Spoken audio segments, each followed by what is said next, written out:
శివుడు లింగోద్భవ మూర్తిగా అవతరించడానికి ఒక పురాణ కథ ఉంది. ఒకానొక రోజు బ్రహ్మ, విష్ణువుల మధ్య మాట పెరిగి వారిరువురిలో ఎవరు గొప్పో అని తేల్చుకోవాలనుకున్నారు. విషయంలో సయోగ్యత పొందక వాదన తారాస్థాయికి చేరింది.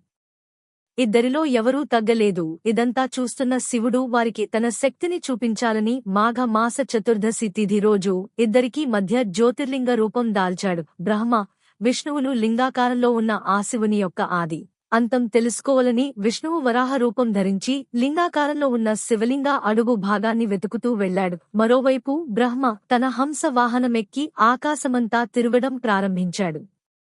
వీరిద్దరూ ఎంత ప్రయత్నించినా ఆ లింగం యొక్క మొదలు చివర ఏదో అని తెలియక వెతుకుతూ అలసిపోయారు. చివరికి ఇక లాభం లేదనుకుని ఇద్దరు కలిసి శివుని వద్దకు చేరుకుని, మేము నీ శక్తిని తేల్చుకోలేకపోతున్నాము అని అడగగానే శివుడు చిరునవ్వు నవ్వి, మీలో ఎవరు గొప్ప అనే పోటీతో వాదోపవాదనతో ఉన్నదానిని గమనించి, మీ పోటీని తగ్గించడానికి నేను ఈ లింగాకారంగా అవతరించాల్సి వచ్చింది అని వారికి నిజరూపంతో వివరించి చెబుతాడు. అప్పుడు బ్రహ్మ, విష్ణువులు శివుడి ఆధిక్యతను గ్రహించి పూజించి కీర్తిస్తారు. ఆ రోజే మహాశివరాత్రి అయినదని పురాణ కథనం. ఓం నమః శివాయ.